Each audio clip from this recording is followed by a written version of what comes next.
Hai semua, di video kali ini kita akan belajar tentang materi dimensi 3 pada subbab kedudukan titik dan garis. Jadi di dalam geometri itu ada beberapa komponen yaitu titik, garis, dan bidang. Nah, titik itu adalah suatu hal yang tidak terdefinisi, sedangkan garis itu merupakan kumpulan dari titik-titik. Untuk membuat suatu garis minimal kita butuhkan 2 titik. Nah, sedangkan bidang itu adalah kumpulan dari garis-garis, di mana untuk membuat suatu bidang minimal kita membutuhkan 3 garis. Karena kalau misalnya kita cuma punya 2, kita di sini nggak bisa jadi bidang gitu ya, minimal ada 3. Nah, jadi bentuklah segitiga. Kalau garis juga minimal ada 2 titik, jadi kita bisa tarik menjadi garis. Nah, itu adalah komponen-komponen dalam dimensi 3. Kemudian di sini kita akan mempelajari tentang kedudukan titik terhadap garis, di mana titik terhadap garis artinya titik-titik itu merupakan komponen dari suatu garis itu. Nah, di sini artinya titik A terletak pada garis G. Artinya dia merupakan penyusun dari garis G itu. Kemudian yang kedua, titik terletak di luar garis. Artinya titik itu tidak berada pada garis tersebut. Nah, di sini misalkan ada suatu titik C, dia berada di luar garis H ini karena dia bukan penyusun atau komponen dari H ini, jadi dia ada di luar garis. Nah, selain kedudukan titik terhadap garis, ada juga kedudukan titik terhadap bidang. Sama dengan kedudukan titik terhadap garis, nah kalau dia terletak pada bidang, artinya titik ini berada pada bidang alfa ini. Jadi, untuk yang pertama ini, titik A terletak pada bidang alfa.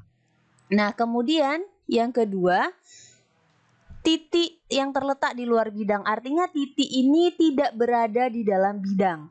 Jadi dia ada di luar bidang ini. Bukan bagian dari bidang ini, titik ini. Jadi B ini terletak di luar bidang. Nah, selain kedudukan titik terhadap bidang, kita sekarang akan melanjutkan ke kedudukan garis terhadap garis lain. Nah, di sini ada hubungan 2 garis lebih tepatnya. Yang pertama itu 2 garis yang berpotongan. Dikatakan 2 garis yang berpotongan ketika kedua garis ini memiliki satu titik yang sama. Misalkan di sini ini adalah titik A. Nah, artinya antara garis G dan garis H itu mempunyai titik yang sama, yaitu A. Jadi A ini terletak pada garis G dan A ini juga terletak pada garis H.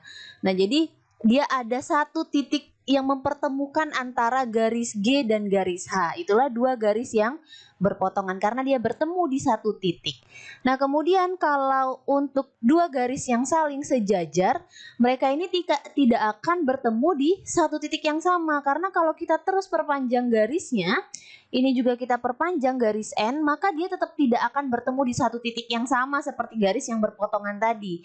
Nah, ini dikatakan garis yang saling sejajar. Dimana misal nih kita punya titik di sini. Misalkan ini titik A. Di sini titik A, kemudian di sini ada titik B. Nah, maka jarak A ke B, misalkan juga di sini ada titik C dan di sini titik D.